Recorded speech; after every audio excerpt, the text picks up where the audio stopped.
Welcome to the Sydney Property Muppets podcast. My name is Kurt Lawther. I'm the real estate agent, and with me and forever, as always, is Chris Clark, the buyer's agent. Oh, that was a smooth intro this morning. I kind of feel like I nutted it down. Now we're going to stuff it up. Yeah, we're going to stuff it up. DA approvals, Chris. Let's crack straight into it. For sure. Now, interesting enough, just a fun little thing is DA approvals actually means DA development development approvals. development approvals. Yeah. So it basically means an ATM machine where we're saying... Or like PIN number, personal PIN identification number. Yes. Great start to the podcast. Let's crack straight into it, Chris. We got off so well, so smooth. We spoiled it. We should have taken I made the comment, my bad. So, DA approvals. So we're talking here, there's two different buckets, I guess. There's one bucket where a property has had some work done to it and hasn't had a DA approval for the work done. We're going to talk the mess of selling and buying and that. And then we're going to secondly talk about property that has a DA approval but the works haven't been taken out. Yes. So, Obviously, if you've got approval and it's been built, the property's gone up in value. Like, I don't think there's any, it's just a normal property. then we've really got to follow up. If you don't have a DA approval and you haven't done work also, that's okay. I love it. Okay, so Chris. Yes. Kurt. So got a story.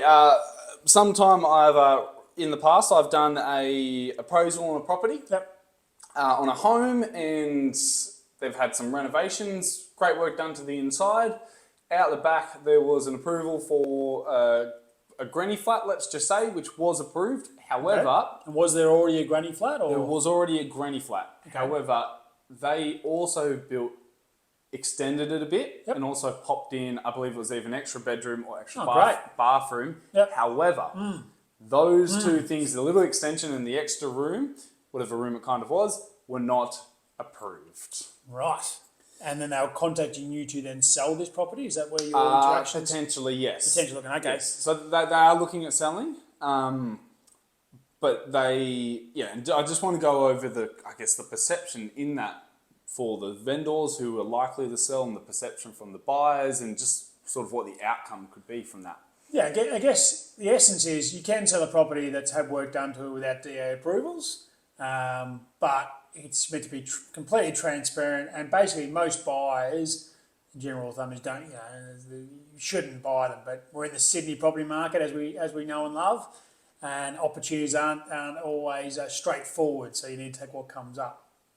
Now, as an agent there, you're then aware of that. During the campaign, is that something you feel obligated then to tell buyers they come through? Is that on your advertisement? How do you then conduct that part of it? So if someone shows genuine interest in the property, for me, I would personally disclose that because I just don't want people not knowing that, and that also the buyer, then whoever bought it, being disgruntled later that they didn't know. And there's also some ethics and legal issues around it. Of course.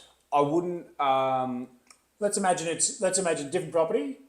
It was originally a 3-bedroom. They've made one of the rooms into four bedroom. They haven't received approval for that. They then come to you and say, we're going to sell the property. They want to sell it and advertise it as 4-bedroom, but they've also made you aware they don't have the DA approval for the 4th bedroom. So I would advise them that we would only advertise as a 3-bedroom. Yep. Because even just from a perception of selling for buyers, if buyers rock up expecting 3 bedrooms and there happens to be an extra room, it's going to be seen as a positive. Whereas if you advertise it as 4 bedrooms, it hasn't been approved, legal issues, and also just the perception from them, the buyers coming through, having a negative effect, being like, oh, so this 4th bedroom isn't technically a bedroom. Because buyers are looking at trying to, as much as they might want a property, they're trying to work out how they can get reasons to knock the price down. And reasons to fall in love with the property. Yeah. On the other side. So I've had some recently, we're looking at 1-bedroom studio apartments. We go and have a look, and whilst it was initially built as a 1-bedroom studio apartment, it's been sold as a 1-bedroom studio apartment. There's been a wall put down between the bedroom, and where there was initially an office, there's also a wall there. Now that bedroom, that could effectively be used as a 2nd bedroom. It's small, it's only 2.5 by 2.8, it's not really wide enough to swing a cat, but buyers, you don't swing cats, but buyers go, I know from our side, when buyers go through that, they're not silly. They look at that going, I know it's been sold as a one bedroom. This extra room's not being positioned as an extra bedroom. But geez, if my friend come visit or family needed somewhere to stay, it is an additional bedroom where someone or additional area where someone can sleep the night or a few nights if needed. So that's an attractive point they wouldn't be expecting otherwise. Well, even slightly sidestepping DA approvals just on the perception thing as well, I've had a colleague that had to sell I think it was a 2 bedroom, 1 bathroom and 1 car space. However, the 1 car space was extra long and had to be shared with another owner. And so whoever was the last car in, they had to keep, whoever was living there would have had to keep communicating, oh, can you back your car out? I've got to go. Wow. So what was done, even though it would have been perfectly fine to put 1 car space on the advertising, they actually advertised it as no parking. Ah, okay. So when people rocked up, they had the expectation that there was no parking. And when they saw it, it was more of, oh, okay, it's a little bit difficult, but there's actually parking. Yeah, it's a value add. No. So Well even with DAs and non-DAs, but tricky things like that, if you're looking at selling and an agent saying, look, it's better off advertising something a little bit less, so when people rock up, they might feel so they're seeing things in a positive light. Yeah, and like we purchased a property sidebar that we had a property we purchased last year in Marrickville. We're looking at this property. There was outside, external to the main house, there was 2 structures. A little office room and a bed, and effectively what it looked like it was a bedroom. Now, for all intents and purposes, it was. When we went to actually purchase it, we got a bit nervous because the vendor then informed us via the vendor, they don't have DA approvals for these 2 rooms. So we're thinking, well, the deal's probably done here, but they were talking about local council. So we went and checked with local council, we had discussions, and it turned out as long as it's under 3 metres or certain diameter in terms of the length and width of the things. So measurements altogether. Measurements altogether, and also had to be more than a metre away from the fence. It was classified as a shed effectively. We're buying a shed. I had some questions. So the video that I'd done through as a walkthrough and my own photos as well as the agent's photos, it didn't look like it was more than a metre away from the fence. So we got back down there, we went down for a second time, sort of final hour, and took measurements. And my hand was shaking as we're measuring because I wanted this property. So as you're measuring out from zero millimetres, you're going out, you're like hoping and praying? Honestly, even when I was there, I was like, this is no way this is a metre. And it was 1.5 metres. Just the way it was sort of encroached with a tree on the other side of the fence, it just looked smaller than what it was. So it was all fine. I guess not so much about a DA, but about checking. I think that's the thing within Sydney. Each council has its own restrictions. Yep. And we know that councils can ebb and flow. We love councils, but they can be finicky for sure. And yes, depending what they're favouring that time of the day or week or month or year or something minutes. like that. But yeah, we love the councils. But each and every council across Sydney has a different requirement. So it's about knowing that inside and out, or having someone that can connect you with them from there. Okay. I think that's perfect round off almost. Now, Chris, the next topic is having something approved but having nothing built yet. Yeah, this is an interesting one. So we quite often see properties that are for sale where the agent, which rightly so, but there is some curiosity factor. Here is a property, it's got an approved DA for an extension, going up, granny flat, as you said earlier on, extra bedroom, extra bathroom. The plans are there, architecture plans, but the vendor has done all that, but hasn't done it. Yeah. So from a selling point of view, there is a genuine couple of reasons. Sometimes people just might not have the cash flow. Yep. So there might be a 3rd bedroom from own experience working with vendor. We could easily do a 3rd bedroom and it was highly recommended. Would have taken a little bit longer, but what it meant was trying to sell with an actual 3rd bedroom. Yep.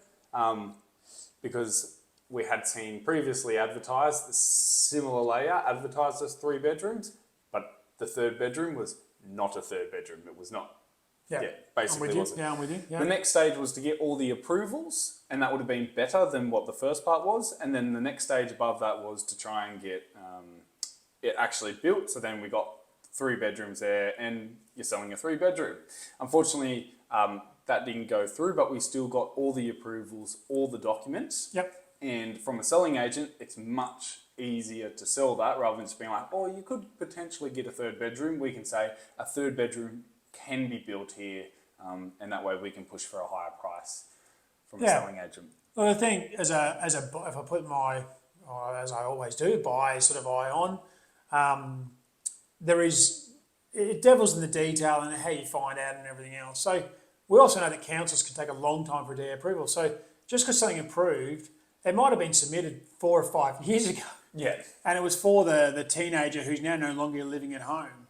So there is a validity to it. There is also, sometimes it's a DA approval where they've done some work. They might have just started a wall, and then the DA is then, depending on council to council, sort of valid for 7 years to 10 years. If they've not done any work, typically I think the maximum time is up to 3 years they're valid. We do sometimes see properties sold with the DA approval lapse, which again is another curiosity, but maybe for another time.